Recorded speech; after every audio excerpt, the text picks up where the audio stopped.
So guys, Marathi का paper आपका 4 तारीख को है। और प्लीज कमेंट करके मुझे बताओ कि आपको प्रीलियम के अंदर कितने मार्क्स मिले हैं। गाइस, एक चीज मैं क्लियर कट बता देना चाहता हूं कि जो स्कूल के आपने एग्जाम दिया या जब से तो आप एग्जाम दे रहे हो, अगर आपका लैंग्वेजेस में स्कोर नहीं हुआ होगा तो ये बिल्कुल दिल में मत लाओ कि बोर्ड एग्जाम में आपका लैंग्वेज में स्कोर नहीं होगा। ऐसे बहुत सारे एग्जाम्पल्स है, बहुत सारे अनगिनत एग्जाम्पल्स है जिनका अभी तक स्कूल में कभी 50-55 के ऊपर भी मार्क्स नहीं जाता था।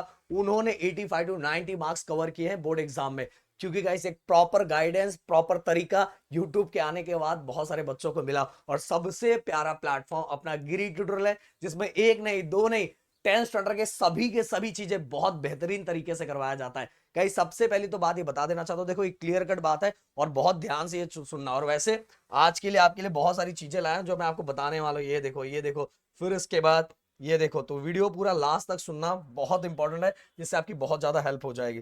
तो सबसे पहले एक एक करके एक एक बात हम करते हैं। हाँ, जो बताना है मुझे इंपॉर्टेंट, आज 7:30 को हमारा लाइव सेशन है हिंदी का, जिसके अंदर राइटिंग स्किल और ग्रामर, जो board exam point of view जो इंपॉर्टेंट है वैसी चीजें करवाई जाएगी। और कल इंग्लिश का है। और जो आज का सेशन जो कंडक्ट करने वाले हैं वो है आपके अपने राहुल सर, जिन्होंने भाई 10th में एक दो नहीं 6 के 6 सब्जेक्ट में टॉप किया। और इंजीनियरिंग का तो आप सभी को पता ही है। तो भाई ऐसा बंदा अगर आपको पढ़ा रहे हैं ना, तो भाई आप समझ सकते हो कि किस लेवल की तैयारी आप सभी की होगी। इसीलिए अपना पूरा जोश, अपना पूरा प्यार दिखाना। एक चीज और गाइस, हमें जिस तरह का रिस्पॉन्स चाहिए, अगर उस तरह का रिस्पॉन्स नहीं दिखा तो गाइस आज जैसे सेशन एंड होगा वैसे में इसको प्राइवेट कर देंगे, क्योंकि हम चाहते हैं कि बच्चों के अंदर वो चीजें आए कि जिस दिन पढ़ाया जा रहा है उस दिन ही वो पढ़ने की हैबिट डाले। ये नहीं कि कल परसों पे डाले, कि कल परसों पे टालते जाए। पिछले साल भी ये हैबिट बच्चों में हमने चेंज किया था, इसीलिए बच्चे फिर जम के पढ़ना स्टार्ट कर दिए थे। और ये हैबिट इस साल के बच्चों में भी हम चेंज करेंगे गाइस। तो 7:30 को मैंने डिस्क्रिप्शन में लिंक डाल के रखा हुआ, दोनों लिंक, कल के इंग्लिश का भी जिसके अंदर राइटिंग का grammar exam point of view होने वाला, और आज के हिंदी का भी लाइव सेशन का लिंक। तो अपने ग्रुप में हर जगह हर तरफ शेयर कर दो। 10th वाले बच्चों अपना पावर दिखा दो कि 12 से भी ज्यादा पावरफुल हम लोग हैं। ओके, तो गाइस चलो बात करते हैं 95%। हाँ, 95 प्लस। सबसे पहली बात एक और क्लियर करना चाहता हूं कि अगर आप चाहते हो कि तीनों लैंग्वेजेस का राइटिंग स्किल ग्रामर और इंग्लिश का एप्रिसिएशन ये बहुत अच्छी तरीके से विद नोट्स आपको मिल जाए, तो भाई 2000 का कोर्स को हमने अपने ऐप पे 149 का कर दिया है, जो एकदम ना के बराबर है गाइस। और ये तीनों के एक सब्जेक्ट नहीं, तीनों के तीनों लैंग्वेजेस के सब्जेक्ट आपको 149 में मिल जाएगा। और वहां बहुत लिमिटेड सीट है, फटाफट जाके परचेस कर लो, क्योंकि आपको पता है 149 क्या ही होता है, जिसके अंदर तीनों सब्जेक्ट के राइटिंग स्किल ग्रामर समझ में आ रहा है, और साथ में इंग्लिश का तो एप्रिसिएशन में मिलेगा विद नोट्स के साथ और विद वीडियोस के साथ। अब गाइस देखो, अगर आपका जो 4 तारीख को मराठी का पेपर है, तो सिंपल सी बात है, ज्यादातर बच्चे 1 2 3 इन दिनों के बीच में तैयारी स्टार्ट कर देंगे। 1 तारीख, 2 तारीख, 3 तारीख तैयारी स्टार्ट कर देंगे। कुछ बच्चे ऐसे होंगे जिन्होंने बहुत कुछ पहले से पढ़ा होगा, तो 2 तारीख के आधे दिन से वो पढ़ना स्टार्ट कर देंगे। और पढ़ना स्टार्ट कर देना चाहिए, क्यों, इसका पता, इसके पीछे का रीजन क्या है। देखो गाइस, जो पहला पेपर होता है ना बोर्ड का, और पहली बार आप बोर्ड का पेपर देने जा रहे हो, तो जो पहला पेपर होता है उसमें आपका कॉन्फिडेंट कहीं ना कहीं बहुत सारी चीजों को लेकर डगमगाया रहता है, कि कैसे अंदर क्या होगा क्या नहीं होगा, कैसे बैठना है क्या करना, बहुत सारी चीजें दिमाग में चलती रहती है।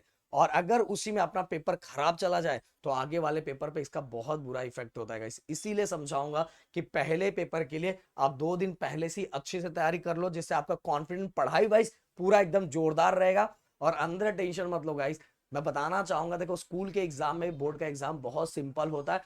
बस सही तरीके से और एकदम बोर्ड के रूल के अकॉर्डिंग आप सभी चीजें कर रहे हो, सभी चीजें पढ़ रहे हो, तो आपको कोई टेंशन नहीं आने वाला। तो गाइस, ज्यादातर बच्चे यहां से स्टार्ट कर रहे, मतलब ज्यादातर बच्चे तो 1 तारीख से स्टार्ट करेंगे, पर जो जिन बच्चों का हो चुका है वो 2 के आधे दिन से स्टार्ट कर देनी चाहिए। अब इसके बाद बात करूंगा कि मराठी के अंदर कुछ ऐसे चीजें हैं जिनका एग्जाम में सेम टू सेम चीजें दिखाई देती है। और अगर जो जीटी से कर रहा है तो उसको तो बिल्कुल टेंशन लेने वाली बात ही नहीं है। भाषा अभ्यास, हाँ, इसके अंदर मैं भी वहां भी दिखाने वाला हूं कि मैंने उसमें से कुछ निकाला, ऑप्शन भी रहता है, पर मेरे लिए बेस्ट ऑप्शन जो मैं आप सभी को देने वाला बेस्ट ऑप्शन ये है। भाषा अभ्यास आप सभी को होता है, ग्रामर, जाहिरात, बातमी, पत्र लेखन, स्थूल वाचन, प्रशंसा, ये सभी चीजें अगर मैं यहाँ थोड़ा आपको दिखाऊं पहले, ये फिर इसके बाद इसके बारे में मैं डिस्कस करता हूँ। ये देखो, एप्रिसिएशन, जो आप सभी को पूरे मार्क्स दे सकता है, आपने बहुत अच्छे से लिखा, आधा मार्क्स थोड़ा बहुत ऊपर नीचे हो सकता है, बट इसमें आप मार्क्स स्कोर कर सकते हो। इसके बाद गाइस अगर मैं अगला बात करूं, स्थूल वाचन अपने चैनल पे सर्च करो, टॉपिक करो, कैसे लर्न करना है वो हमने बताया है, ये आपके हाथ में है। देन इसके बाद भाषा अभ्यास, भाषा अभ्यास ये पूरा का पूरा वर्ड मैंने बोला कि अगर ऐप पे चले गए तो भाई आपको कहीं जाने की जरूरत ही नहीं। बट अगर ये अपने यूट्यूब चैनल पे सर्च करोगे तो हमने 1-2 साल पहले डाला। अगर फ्रेश कंटेंट चाहिए, फ्रेश नया नया फ्रेश चाहिए तो ऐप पे चले जाना भाई। और ये सब इतना कर लिया तो भाई ये मार्क्स अपने हाथ में मिल गए। ये मार्क्स इतना ऐसा ही आने वाला है, इसके अलावा कुछ नहीं आने वाला है। अब इसके बाद अगर मैं बात करूं सारांश लेखन और पत्र लेखन, तो आप जाके देखोगे तो मैं बोलूंगा पत्र लेखन लिखना। पत्र लेखन क्यों लिखना? पत्र लेखन लिखने का ये रीजन है गाइस कि पत्र लेखन में अगर बोर्ड के अकॉर्डिंग, अपने बोर्ड के अकॉर्डिंग प्रॉपर फॉर्मेट को आपने फॉलो किया तो आपको इसके अंदर मार्क्स मिलने के ज्यादा चांसेस रहते हैं। औपचारिक और अनौपचारिक ऐसा पत्र होता है, मैंने हमेशा बच्चों को बोला है कि औपचारिक ही लिखना, और इसका भी तरीका हमने वीडियोस के अंदर बताया हुआ, ऐप पे भी बताया और अपने चैनल पे भी है। इसके बाद देखो जाहिरात लेखन, बातमी लेखन, कथा लेखन। बच्चों को मैंने बोला है कि जाहिरात लेखन और बातमी लेखन में से दोनों में से कोई भी आप लिख सकते हो।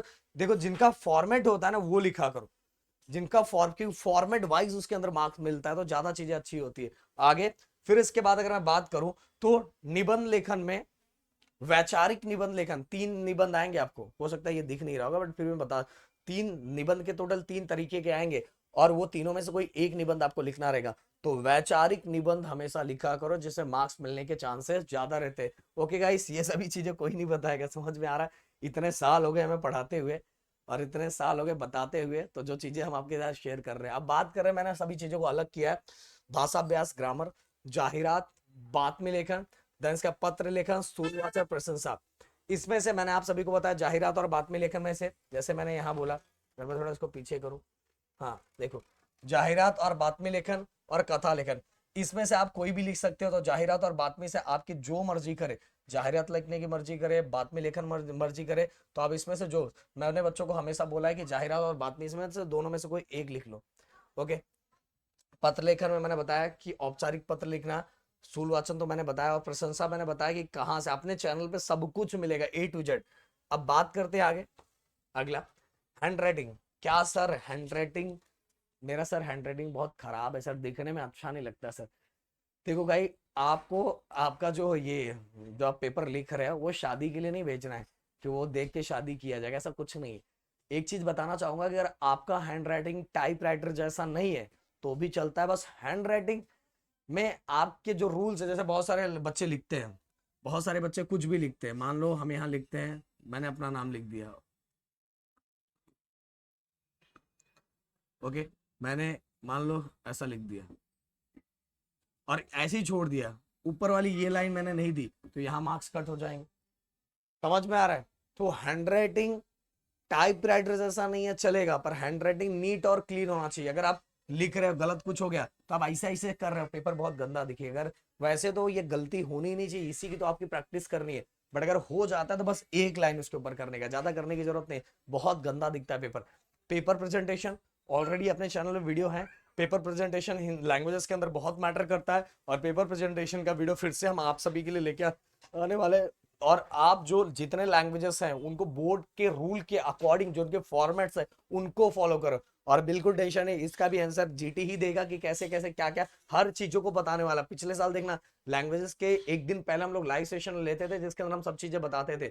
और गाइस मोस्ट इंपॉर्टेंट बात भाई, अगर आप कुछ भी सुन रहे हो देख रहे हो तो पहले सबसे पहले ये देख लो कि सच में भाई यहाँ जो अपने को ज्ञान मिल रहा है सही मिल रहा है कि नहीं। देखो वो ज्ञान अपने को कब पता चलता है कि अपन खराब ज्ञान लिए थे, जब हमारे एग्जाम का रिजल्ट आता है और उसके 2 साल के बाद अपने को समझ में आता है गलत जगह पे देख रहा था। तो भाई ये मोस्ट इंपॉर्टेंट चीज है, समझ में आ रहा है? ये इंपॉर्टेंट चीज है सबसे, कि आप जहां समझ रहे हो पहले ये देख लो। जैसे आज हिंदी का सेक्शन कौन लेने वाले हैं? आपके अपने राहुल सर, जिन्होंने 6 सब्जेक्ट में टॉप किया और एक ही बार नहीं, हर सेक्शन में उनका यही हाल है, और इंजीनियरिंग तक का यही हाल है। इंजीनियरिंग के बच्चे महाराष्ट्र ही नहीं पूरे इंडिया के बच्चे उनसे पढ़ रहे हैं, समझ में आ रहा है? तो भाई ऐसे जगहों पे चीजों को फॉलो करो, लोगों तक पहुंचाओ, क्योंकि अच्छी चीज लोगों तक पहुंचने में टाइम लगता है। तो मिलते हैं नेक्स्ट वीडियो में। Thank you so much guys, जय हिंद एंड जय महाराष्ट्र दोस्तों।